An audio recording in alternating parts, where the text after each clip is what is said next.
Yashodanandana Braja Janaranjana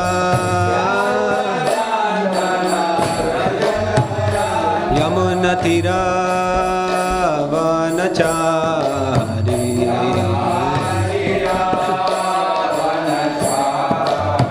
Yamunatira Vanachari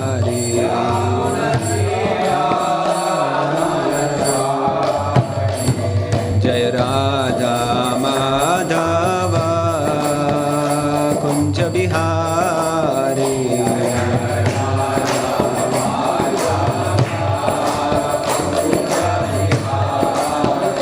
Gopi Jana Vallabha Girivaradhari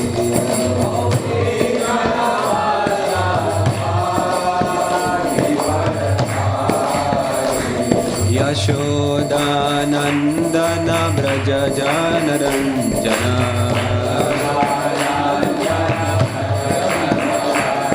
Yashodanandana Braja Janaranjana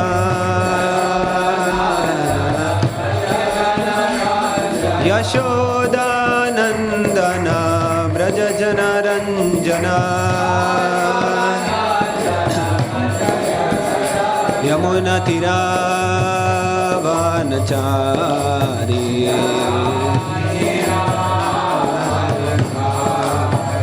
Jaya Radha Madhava Kunja Bihari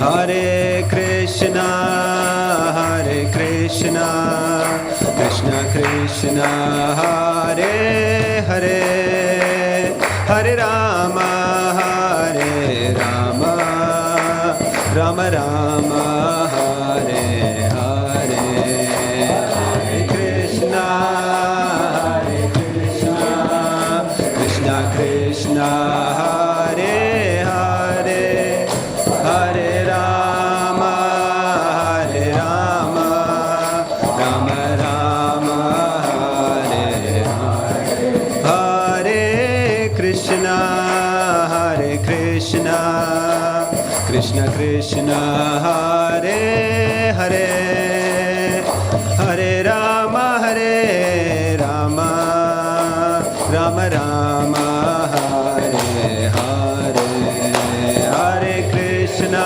Hare Krishna Krishna Krishna Hare Hare Hare Rama Hare Rama Rama Rama Hare Hare Krishna Hare Krishna Krishna Krishna Hare Hare Hare Rama Hare Rama Rama Rama Hare Hare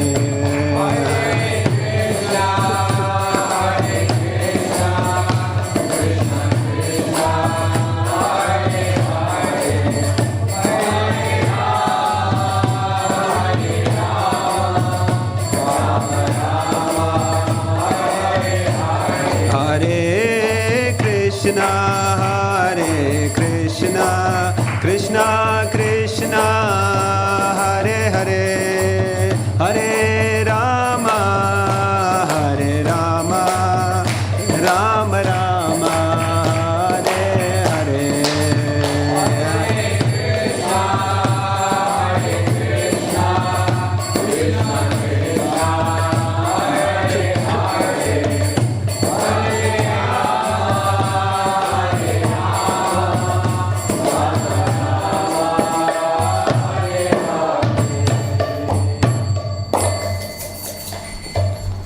Shri Shri Radha Gokulananda ki jai, Shri Sitaram Lakshman Hanuman ki jai, Shri Gauritai ki, Srila Prabhupada ki jai. Hare Krishna. Thank you. Thank you for coming here today for this morning's class, which just so happens that I'm giving it. But it could be anybody. And And it's still all the same. I was once, there was a time when I was very picky about which classes I would attend. And I remember one devotee told me that the class is not really about the speaker. You may like the speaker, you may not like the speaker. He may be a good narrator, he may be a good speaker, or he may not be so good at speaking, public speaking. But Bhagavatam is where he speaks the Bhagavatam, and Krishna speaks through the person, whoever is speaking it. So whether it's a new devotee or whether it's somebody else who's very good at speaking, it doesn't matter. So Bhagavatam is about the Bhagavatam, not about the speaker. So since then, whenever I'm here, I always attend class. Doesn't matter who's giving it. So today I hope that I can be that person that the Lord speaks the Bhagavatam through. And sounds unlikely, but let's hope so. Hare Krishna. Om Namo Bhagavate Vasudevaya.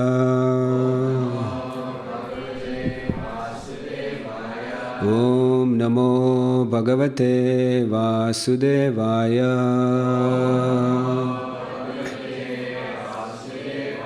Om Namo Bhagavate Vasudevaya.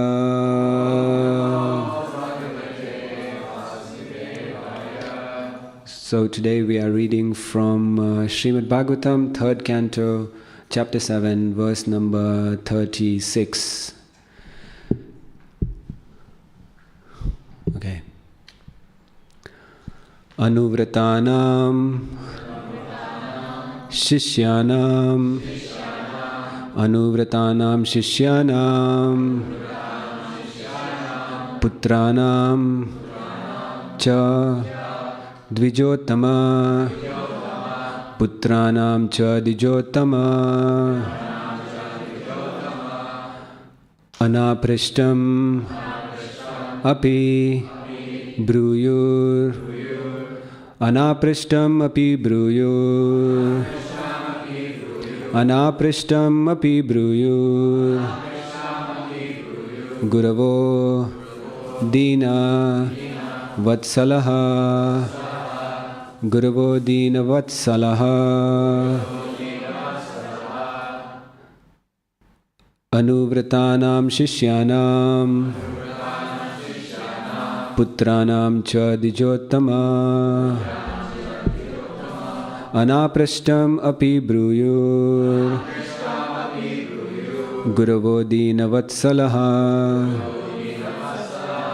Anuvratanam Shishyanam Putranam Cha Dvijottama Anaprishtam Api Bruyur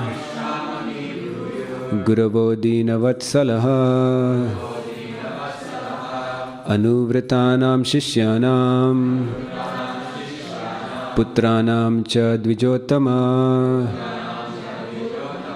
Anaprishtam Api Bruyur Guravo Dina Vatsalaha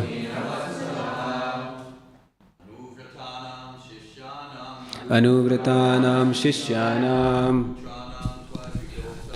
Putranam Cha Dvijottama Anaprishtam Api Bruyur Guravo Dina Vatsalaha Anuvratanam Shishyanam Putranam Cha Dvijottama Anaprishtam Api Bruyur Guravo Dina Vatsalaha Anuvratanam Shishyanam Putranam Cha Dvijottama Anaprishtam Api Bruyur Guravo Dina Vatsalaha. Ladies? Anuvratanam Shishyanam Putranam Cha Dvijottama Anaprishtam Api Bruyur Guravo Deenavatsalaha Anuvratanam Shishyanam Putranam Cha Dvijotama Anaprishtam Api Bruyur Guravo Deenavatsalaha Anuvratanam Shishyanam Putranam Cha Dvijotama Anaprishtam Api Bruyur Guravo Deenavatsalaha. Translation and purport by A.C. Bhaktivedanta Swami Srila Prabhupada. But let's do the word to word before. Anuvratanam, the followers. Shishyanam, of the disciples. Putranam, of the sons. Cha, also. Dvija Uttama, O best amongst the Brahmanas. Anaprishtam, that which is not asked for. Api, in spite of. Bruyuhu, please describe. Guravaha, the spiritual masters. Deenavatsalaha, who are kind to the needy.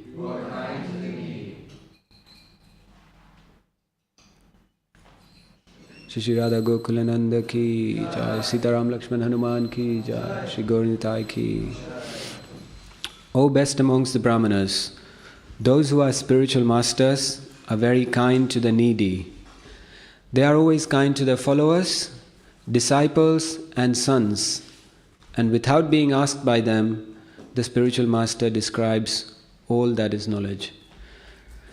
There are many subjects to be known from the bona fide spiritual master. The followers, disciples and sons are all on one level for the bona fide spiritual master.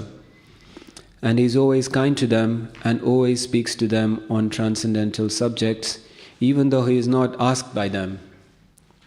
That is the nature of the bona fide spiritual master. Vidura appealed to Maitreya Muni to speak on subjects about which he might not have asked. Please repeat. O best among the Brahmanas, those who are spiritual masters are very kind to the needy. They are always kind to their followers, disciples and sons. And without being asked by them, the spiritual master describes all that is knowledge. Jai Srila Prabhupada ki. Om Jnana Timirandasya Jnananjana Shalakaya Chakshurun Militam Yena Tasmai Shri Gurave Namaha. Shri Chaitanya Manobhishtam Sthapitam Yena Bhutale Swayam Rupa Kadamahyam Dadati Swapadantikam. Vandeham Shri Guru Shri Yuta Padakamalam Shri Gurun Vaishnavamscha Shri Rupam Sagrajatam Sagana Raghunathanvitam Tam Sajivam Sadvaitam Savadutam Parijana Sahitam Krishna Chaitanya Devam Shri Radha Krishna Padan Sagana Lalita Shri Vishakhanvitamscha. He Krishna Karuna Sindhu Dinabandhu Jagatpate Gopesha Gopika Kanta Radha Kanta Namostute Tapta Kanchana Gaurangi Radhe Vrindavaneshwari Vrishabhanu Sute Devi Pranamami Hari Priye Vancha Kalpatarubhyascha Kripa Sindhubhya Evacha Patitanam Pavanebhyo Vaishnavebhyo Namo Namaha. Jai Shri Krishna Chaitanya Prabhu Nityananda Shri Advaita Gadadhara Srivasadi Gaura Bhakta Vrinda. Hare Krishna Krishna Krishna Hare Hare Hare Rama Rama Rama Hare Hare. So I'd like to seek the blessings of all the Vaishnavas assembled here today in this glorious temple room. and also online. I know a lot of devotees watch online, and there are devotees at the reception. There are devotees in different parts of the world listening, so I would like to seek the blessing so I can say something useful. I speak for my own purification. So this is a chapter. It's a conversation between Vidura and Maitreya Muni. Vidura is asking questions to Maitreya Muni, and over the last few days he's been asking a lot of questions. So can someone remember what questions he's asked in the past, in the last few days? Anybody? Any questions? No? Okay, let's have a look. Okay, so one of the questions was, kindly describe how the Lord is completely satisfied. I think that was yesterday's one. The one before that was, explain the regulations for offering respects to the forefathers, the time schedule of planets, stars and luminaries. Okay, very, very different questions. Then it was non-contradictory causes of religiosity, economic development, sense gratification, and different means of livelihood, where we spoke about, I know the speaker spoke about varnashram and things like that. There was also imperfections and contradictions of faithless atheists, situation of crossbreeding, movements of living entities in various species of life. So there's been a lot of questions. I won't go through all of them. But interestingly, he goes through different varieties of questions. There's directly spiritual questions, directly about Krishna, but also there's questions about how we can live in this life. And there's an interesting discussion on Varnashram, I remember, by Swayam Jyoti Prabhu, who's writing a book on Varnashram, which should be fun. And Govinda Prabhu also discussed about different points yesterday about the Lord. Now this one's very interesting because he's saying this one specifically about the spiritual master, and he also says something interesting. Prabhupada writes that Vidura appealed Maitreya Muni to speak on subjects which he might not have asked. He said, I've asked you a few things, but I may have forgotten to ask you a few things, or actually I don't know what to ask you, because how do you know what you don't know? You don't know what you don't know. So then he's telling, well, I might have missed out certain things. So there's a sort of like, I don't know the answers, but I don't even know the questions. So can you kind of just make up and tell me what I need to know? And it's interesting because it highlights the role of the spiritual master. Okay, the importance of the guru. And it's an interesting topic. I teach the Guru Disciple course 3-4 times a year, which some of you have done. I did the course myself a few years ago. But there are some very, very common questions. And whether it's within the devotee community or in the world out there, the most common question is, why do I need a spiritual master? And you might think that is the case because we've got the books, Prabhupada's written everything in the books, everything's there, you can just read the books, and hey ho, why do I need a spiritual master? All the knowledge that you may need is there in the books. In fact, Prabhupada even said that everything I wanted to tell you is in my books. So read the books. And Prabhupada said you should read them thoroughly, read them every day, 1 hour a day. So, why do we need a spiritual master? So that is the most common question I get. And then what is a spiritual master's role? Somehow you are convinced that, okay, maybe I do need a spiritual master. So then you get initiated. That is the first barrier that you've gone past. But then what do? Okay, you got a spiritual master. What happens after that? So interestingly, the way things work today, because of practical reasons, and if you look at the situation in the Bhagavatam, the role, the principle is the same, but the way it's happening is very different. So I thought I would touch on that a little bit, just the principle of things. Now, first of all, what is the role of a guru? What do you think? There's a few roles, but what are the few main roles? What is a main role? The main thing. What is the main role of the guru? Yes, Sanket Prabhu. Teach people about Krishna. To teach people about Krishna. Very interesting. To teach people about Krishna. Good answer, that's the answer I was looking for. That's the main role. So if you remember, there is a verse in the Bhagavad Gita which says, Tadvidhi pranipatena pariprashnena sevaya upadekshyanti tadgyanam gyaninas tattvadarshina. So the spiritual master, the first thing is, go and find a spiritual master. Okay, that is Krishna's point. He says, go and find a spiritual master. Now, that itself is a very interesting topic, because a lot of times there is this concept where it is, I've heard it thrown around quite a few times, that, oh, do you find a spiritual master, or does the spiritual master find you? No, Prabhu, it's actually the spiritual master who finds you. You don't need to find the spiritual master. Interestingly, it's a very nice idea, but in different scriptures, if you read, the impetus is always on the person to go find a spiritual master. Just like in this verse, Krishna says, go and find a spiritual master. And Prabhupada also explains this. No, you should go find a spiritual master, and then the next thing you do is serve him, and then what you do is you ask questions. So there's a whole 3-step process which begins with you finding a spiritual master. Even in the Rig Veda it says, Tad Vijnanartham sa gurum eva bigachet samitpanim shrotriyam brahmanishtam. You go and find a spiritual master and approach him with samit, firewood, because in those days they used to do fire sacrifices and stuff. So you go find a spiritual master and approach him with firewood and ask him to enlighten you about the absolute truth. So the thing is, the impetus is on you. You need to go, you need to make the effort and find a spiritual master. Why? Because you don't know what you don't know. Okay? You need to learn certain things that the spiritual master can tell you.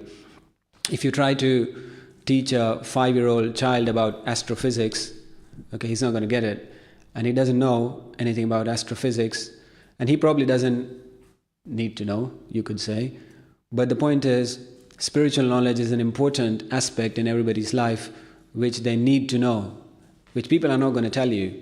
If you ask a lot of people who are born and brought up in India, if you ask them, I often ask this question, like, who's your first guru? Who's your first guru? And the answer I get a lot from them is, oh, my mom and dad, parents, which is nice. They are your gurus in some aspects. They teach you a lot of things. They teach you how to, they potty train you, and they teach you like how to, do all the basics.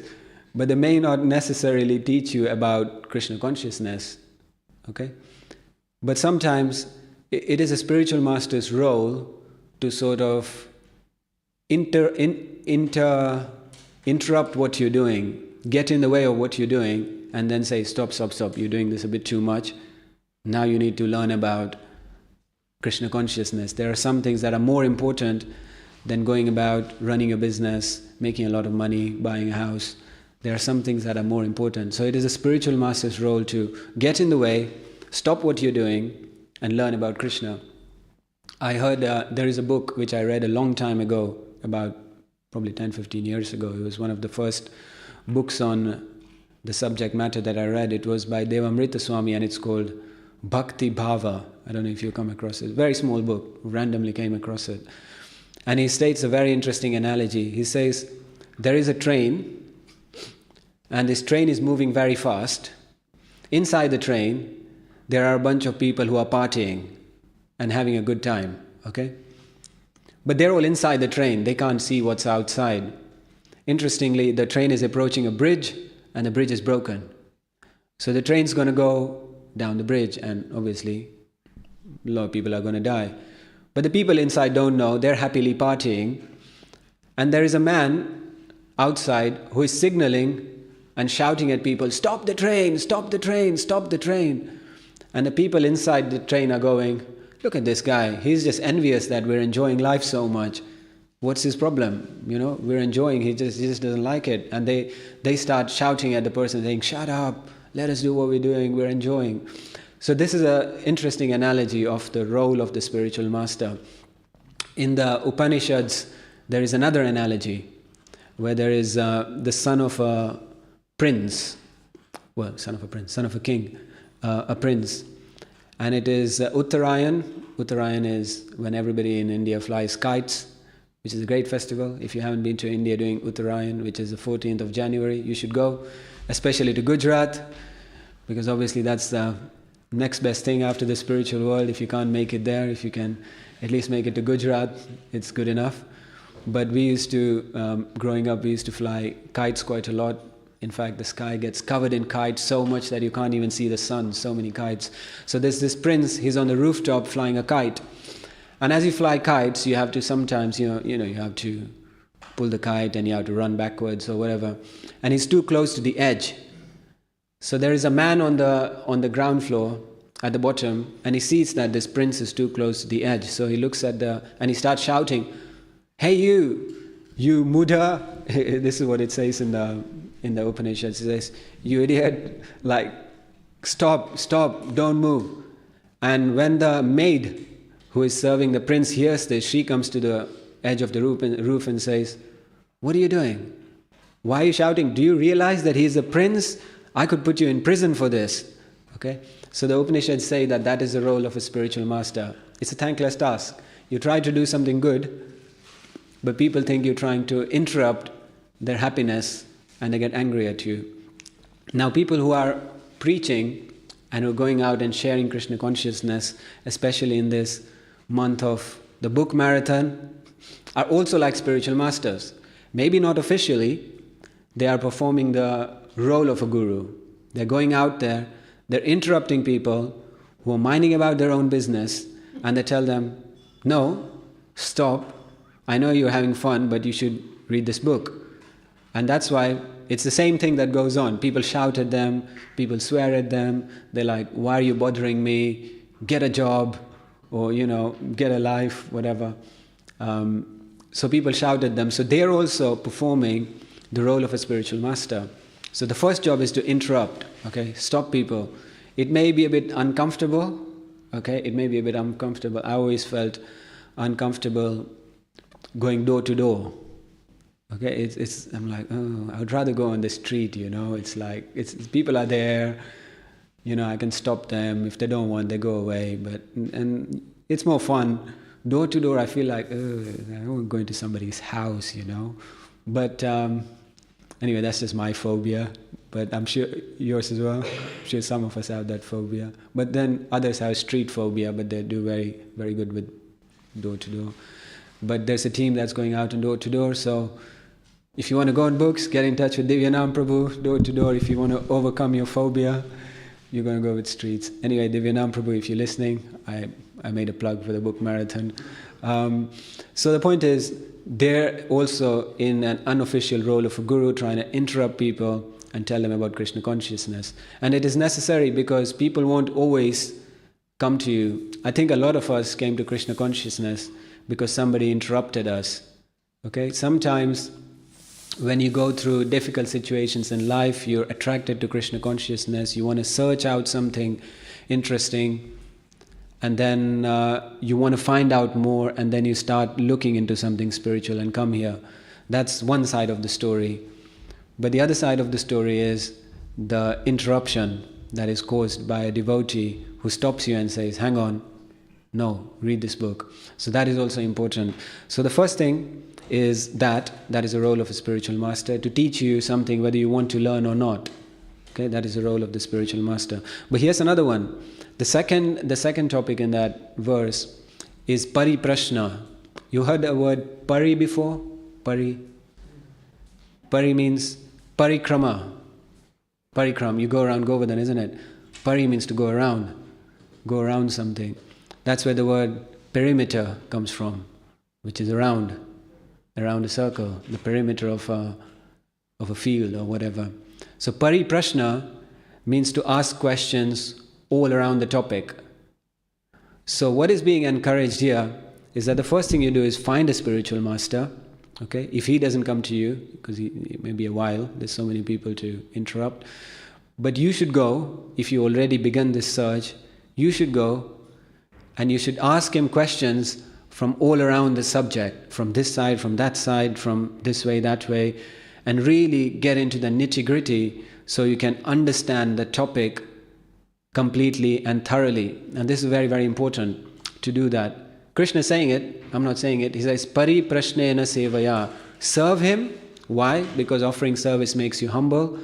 It helps you understand in your thick head, which all of us have, that you're not, the world doesn't revolve around you. You're not the top of the game. You're not the boss. Not everybody is meant to serve you, because that's what we think. Everybody is meant to serve me. But when you offer service to somebody else, it helps you get out of your head. Okay, you offer service, you understand that this person is the one who I'm meant to serve, and ask him questions all around the subject matter as much as you can. And this tradition is there not just in the Vedas, but in a lot of Eastern traditions. So I was reading about Tibetan Buddhism, and they have a practice.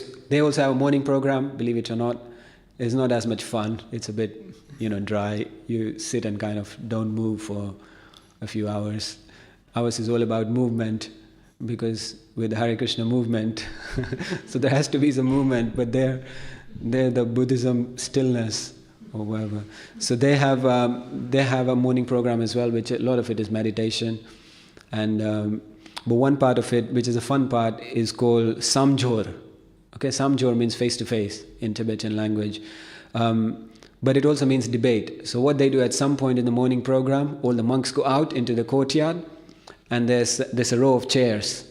Okay, this they do every day. It's part of Tibetan Buddhism practice. If you go to, they have universities where they train monks, just like we have a university where we train monks as well. Paramakaruna Prabhu, who's not here, but Sanket Prabhu is here, the representative of the Be a Monk Challenge, and Samantha as well, and Jagatpriya, of course, and others who are helping. But the point is that they also have a Be a Monk Challenge. It's a training session, and they have a row of chairs. So all the monks go out and they sit down on the chairs, half of them. The other half stand up facing them. Okay, so you can imagine row of chairs and people facing them, and then they have a debate. So the person who is standing asks question, and he's allowed to be in the mode of passion, so he can shout, they clap their hands, they punch the air, and they're like, yeah, what about this, what about this? And they're like really asking questions. And the person who is sitting down is meant to stay calm, peaceful, and just answer their questions in a very logical, rational way based on the Buddhist books. And he's meant to stay calm. And so every morning if you go and look, I've seen videos of it on YouTube, it looks like they're having a fight, but they're not. The one person is fully animated, shouting, screaming, asking questions, and the other is sitting down, peacefully answering. After half time, they swap. So the guy who's sitting down, he gets to have his, he gets to get back at them, and then the other guy's meant to sit down, be peaceful, answer questions, whereas the other guy's like shouting and screaming and punching the air, and hopefully not punching each other. That probably happens as well.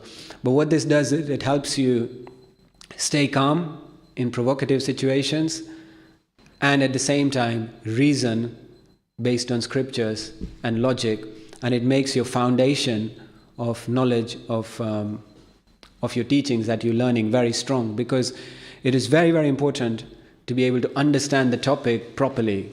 Okay, sometimes we don't ask enough questions, and even if we do, we don't go very deep into it. We kind of hear, and ever heard some of those classes where you give classes and the speaker goes, any questions, and then nobody's got a question, and then nobody's really sure if was the class okay, or maybe just people aren't interested, or what's going on. I get that sometimes. I'm sure some of you do as well. So questions are always very important, and the emphasis is on questions, and emphasis is on questions to the spiritual master. So you may have read a lot of books, you may know everything, but that does not undermine the importance of asking questions to the spiritual master all around. Okay? That is very, very important. Now, if you look at the Bhagavatam, and if you look at the story of the Bhagavatam, read the story of the Bhagavatam, there's a lot of questioning going on, isn't it? Can you give me a few examples of who's asking questions to who in the Bhagavatam? Any questions? Any? Sorry, what's that? Vidura is asking questions to Maitreya, and he's asking all kinds of questions, isn't he? What about this? What about that? What about this? And I think we have something here. Sonaka Rishi is asking questions to Sutta Goswami. Okay, good. That's another set of questions. Anybody else asking questions? Parikshit Maharaj is asking questions to Sukadev Goswami. Anybody else? Yudhishthira asking questions to Narada Muni. Any other ones? Sukadev asking to Vyasadeva. Okay, okay. I'm sure he did. Vyasadeva asking Narada Muni. Narada Muni asking Brahma. Okay. Praise and Prabhu. Arjuna asking Krishna, yes. Uddhava asking Krishna, that's also there. So a lot of questioning going on. And if you look at Parikshit Maharaj's questions, it's very specific. It's like, hey, I'm going to die in 7 days. What should I do? What about this? What about that? If you ask, if you look at Uddhava's questions, it's also very specific. It's like, I want to learn from these gopis. Can you explain to me this, that, and the other? In the 11th canto, in fact, the whole conversation is known as the Uddhava Gita, which is an extension of the Bhagavad Gita in more detail. So there's a lot of questioning going on. In fact, the whole Bhagavatam is based on questions. It's not a narration, it's question. And I'm just trying to sort of stress the importance of asking questions to your spiritual master. And even though you may be reading, and you read a lot, and all that is well and good, but you got to ask questions, because that will help you solidify the subject matter. And you got to ask specific questions, okay, about you, because anybody can listen to a lecture or read a book. And not just that, you may not know what you need to know. Like Vidura is saying in this, you don't know what you need to know, but your spiritual master does. And hence it is important that that conversation happens. Now, what are the problems that can happen in this situation? One of the problems is, one thing I've heard a lot of people say, because I often mention this point in the course as well, and people say, well, I don't really want to disturb him, you know. He's got a lot of things to do. I'm sure he's very busy. He's running many projects. He's got like hundreds of disciples, and I'm sure he's got things to do. I don't want to disturb him. Well, it's not, let me tell you, it's not disturbance. You're not disturbing anybody. That is in fact the main role of the spiritual master. If you don't ask questions, you are depriving him of his role. Okay? A guru who doesn't teach is not really a guru, because a guru is meant to teach. So you're not disturbing him, you're giving him the opportunity to fulfill his role of a of a guru. Okay? I don't think that's a good way to think, because like for example, when you were a baby, okay, and Shishirada Gokulananda ki, okay, when you were a baby, I'm sure, you know, like mothers look after babies, isn't it? They never get tired, and all the baby does is just, you know, poops all over the place and vomits everywhere and cries, and that's all they do for the first few months. Okay, that's all they're interested in. But the mom doesn't go, "Oh, poopy baby, like take it away."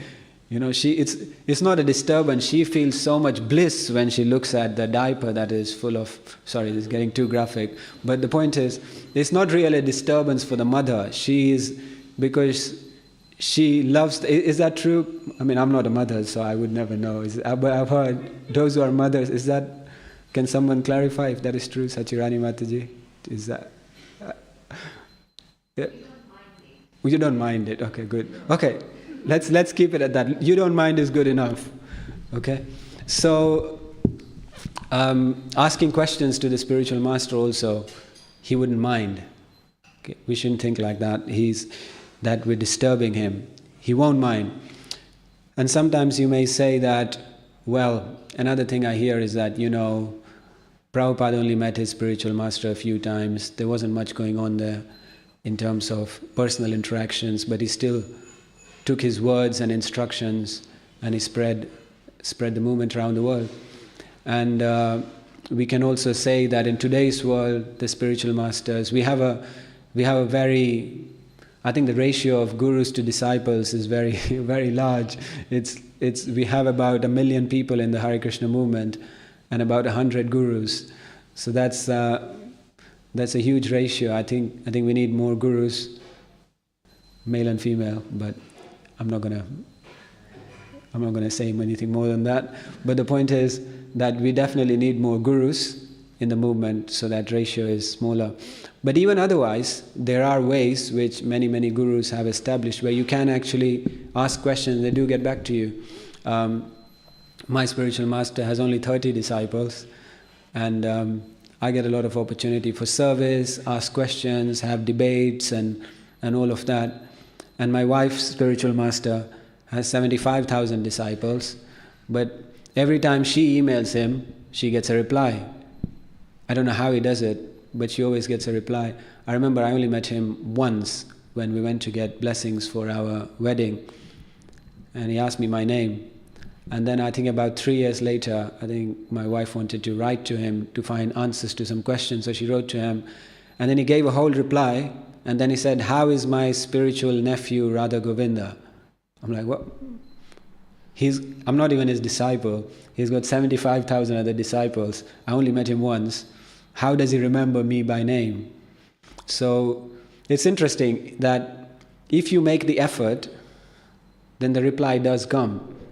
And if you don't get a reply, that means you're not trying hard enough.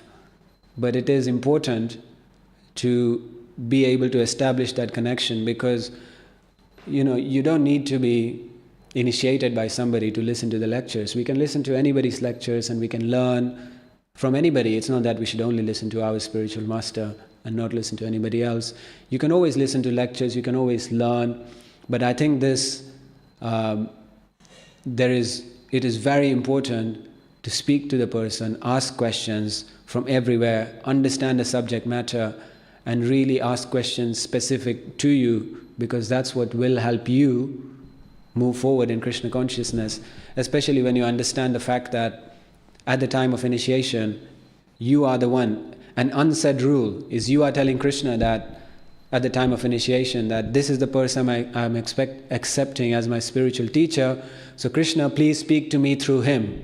That is the deal, okay? Because Paramatma is always talking to you from within, but you don't understand it, you don't hear, you ignore because you think it's the mind, and you can't tell the difference between what's your mind and what's the Paramatma and what's your desire and what's your whatever. You don't know.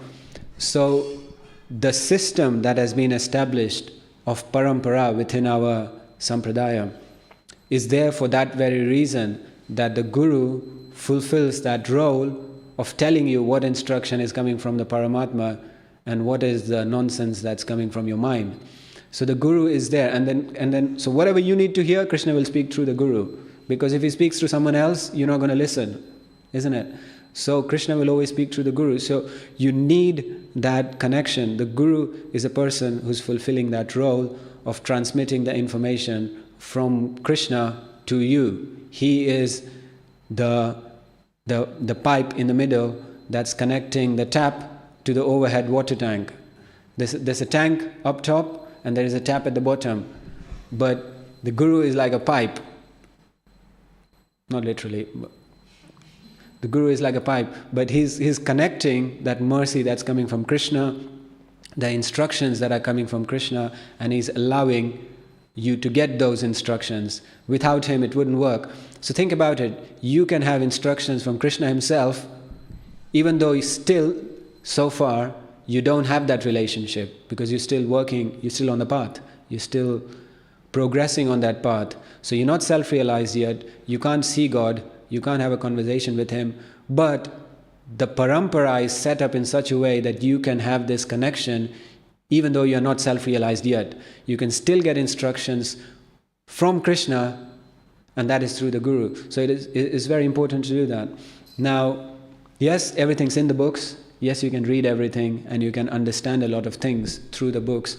But at the same time, and which is great, but at the same time, that is also important, to speak to the spiritual master, ask questions, understand, get that association, and be also able to render service. And that is also very important. In fact, sometimes it's easier if your spiritual master has less disciples, there's more service, which is great, but sometimes you may have to fight for service if there's too many disciples. And I think it's worth the fight.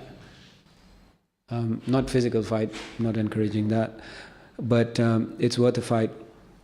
And the Guru will, sometimes, depending on what you need, sometimes he will chastise you, and sometimes he will encourage you, and you need both. You need both. If you want to progress, you need both. Just like there is an example of making a pot, how a pot maker makes a pot. He takes a sheet of metal and he puts that sheet of metal on his fist, and he takes a little hammer and taps at it to shape it. So both things are important, the fist that is inside the pot and the hammering that goes on outside. If he doesn't hit the hammer, then there's nothing happening, it's just a sheet of metal. You'll never get a pot. So if a guru never corrects you, then you'll never turn into that amazing personality that you're meant to turn into, learn. But if he's always smashing you, but there's no hand inside, you'll just smash the pot. So people break. So Guru fulfills both roles. Sometimes he will encourage you when he thinks you need it, and sometimes he will smack you with a hammer when you need it, verbally. Okay? He'll correct you and teach you. So both things are very, very important, and hence in this verse, Vidura is saying, please explain to me things that I have not yet asked you.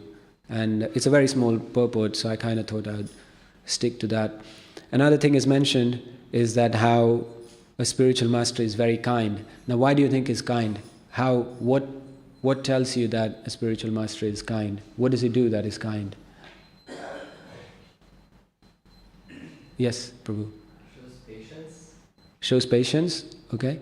But patience anybody can show. What is it specific to the spiritual master that makes him kind? I think let's somebody from the ladies. He sacrifices his whole life to serve others, yes. He just taking the role of a spiritual master is an act of kindness. Okay, just being in that role, just voluntarily accepting to be that conduit between be that pipe between that in itself is an act of mercy. And it is not that a spiritual master is thinking, hey, look at me, I'm great, I'm amazing, I'm a guru, all these people are serving me. That is not the point. I heard something interesting where Hridayananda Maharaj explained that in long time ago in a lecture, and he explains how when he was new, they asked him to empty the bins, he used to do that. He goes, as a service. Then they asked him to go out and distribute books, so he used to do that as a service. Then they asked him to be the temple president, so he used to do that as a service. And then they asked him to be a guru, so he does that as a service.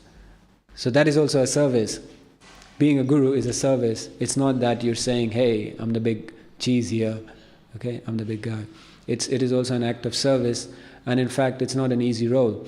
And for those of you who are preachers, in fact, everybody is a preacher to some degree, but those of you who actively take on that role of sharing Krishna consciousness with others, whether it is by going out on books, or whether it is like going out on Harinam, or whether it is teaching people on the Be a Monk challenge, or whatever, you are imbibing the principle of the Guru, which is like teaching people Krishna consciousness, and you are in one way or another being that channel of mercy from Krishna to the person you are teaching through, and Krishna is speaking through you to teach that person whatever he needs to know. So that's why Srila Prabhupada said, every one of you should be a spiritual master. And he said everyone, and everyone means everyone. And everyone can be a spiritual master. And whether or not we take that role on officially, we can still imbibe the mood of the spiritual master, which is, don't start thinking I'm a guru now, but the point is that we should at least take on that role of sharing Krishna consciousness with people and teaching somebody, and you can have your own set of disciples. They may not be called disciples, but they may be called people you look after as a mentor. And imagine, we are trying to spread Krishna consciousness everywhere. Our outreach is a lot more than our, looking after people, because a lot of people join, a lot of people come, but then a lot of people leave as well. We're very good at reaching out, but we're not so good at keeping people. So if for example, if you just look after 10 people in this lifetime, 20, 30, 40, 50 years, whatever you got left, if you're just looking after 10 people, which is not very difficult, just 10 people, then the Krishna consciousness movement will expand tenfold. But not just tenfold, but if they also look after 10 people, then it expands 100-fold. So instead of 1 million people in a generation, you could have 100 million people following Krishna consciousness. But all it takes is just one person looking after 10 people. Can't do 10, it's too difficult, do 5. Can't do 5, do 2. But at least you should do 1 to keep the legacy going, otherwise it shrinks. Okay? So at least if you do 1, but if you can do 2, you're at least doubling it, and then teach them to do the same thing. So there you go. That was what I wanted to say. Hare Krishna. Thank you so much. Any questions? We have a few minutes. Okay. Prayojan Prabhu. Is there a microphone? About this asking questions. Yeah. It's also one of the, I suppose you could say, tactics of the devotees were when they were doing inquiries. They were asking people what their jobs were and all this sort of thing. And they were getting to find out what that person was, and they'd say, we have something here for you that we can show you. Yeah. And so you find out from the person that you want to give instruction to. Yeah. So that's a good point. We should ask questions of those people what they're interested in. Yeah. So that's a way of asking questions, but it comes from the person themselves. Yeah. Yeah. And then you can say, yes, we can give you this. This is just what you need. Yeah. Okay. Thank you, Prayojan Prabhu. I just want to say one last thing. Just yesterday I was reading the Krishna book, and I found this in the chapter where Brahma is offering prayers to Krishna. We've been reading that chapter for a while now.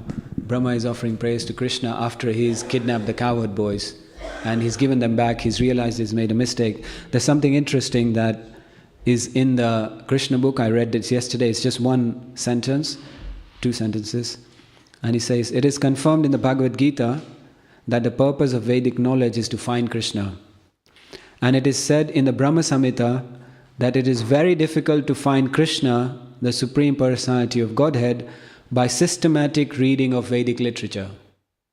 This is Prabhupada writing in the Krishna book. He's saying, it is stated in Brahma Samhita that it is very difficult to find Krishna, the Supreme Personality of Godhead, by systematic reading of Vedic literature. And you think, hang on, Prabhupada told us to read his books systematically and understand. But the next line he says, but he is very easily available through the mercy of a pure devotee. So, reading is important. Definitely read, but definitely also ask questions to your guru if you can. Hare Krishna. Any more questions? Yes, Osteya Mataji. Mike.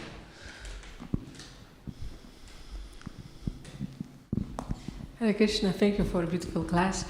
I keep asking different devotees how to understand who's your guru, and I get very different answers. It will be revealed, you will know in your heart, or guru will find you. So it's very different answers. What you can say about that? How you can answer this question? How to understand who's your guru? Diksha guru. Well, I teach it in the Guru Disciple course, which you already done. Promotion. Well, there's definitely, it's different for everybody. For some people it's just very clear straight away. When they meet them, there's an inspiration from within. Maybe it's from a past life, maybe they just know who they are. Maybe it's just inspiration from within, maybe it's through prayer.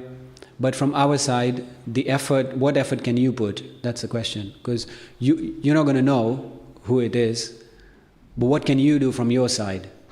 That's the only thing you can change. So from your side, what you would do is you would... well, I took a very mechanical process. I started speaking to different people, and I started asking them questions, and I made a list, believe it or not, I made a list, and then I narrowed down that list to 3 people, and then I went and spoke to all 3 and I asked questions. But what happens is, so that is what you can do, that's what I did, which is a nice thing to do, because you get to meet many people, you get to serve many devotees, and which is also nice. But at some point, finding a guru is a mix of, it's the head and the heart, both things. So you have to think of certain practical things, like the ability to ask questions, to associate, to meet them, how practical it is and things like that. But it's also about having a connection. That connection needs to be there, your heart needs to be in it, there needs to be some emotional side to it as well. So it's a mix of both. It can't be just, I feel this is the right person, but then you never meet that person and you never see him and things like that. And it also can't be just mechanical, just ticking boxes. Yes, he ticks all the boxes, but then there's no connection. So it's a mix of both. But from our side, what we can do is, if you just start speaking to people and start coming up with a list and start serving them, meeting them, eventually I think you will form a bond with somebody. And along the way, I think it will be revealed to you as well. But from your side, the effort needs to be there. That's what I would say. Thank you so much. Hare Krishna. It's 8:30. I think we should stop unless there's some burning questions, which there aren't. So thank you very much. Hare Krishna. Srimad Bhagavatam ki jai. Boo.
It was something like, I don't know. Yeah. I just think it would help, because I think for just like men have the opportunity to do intimate service or spiritual, women have that. I mean, the best I can do is cook.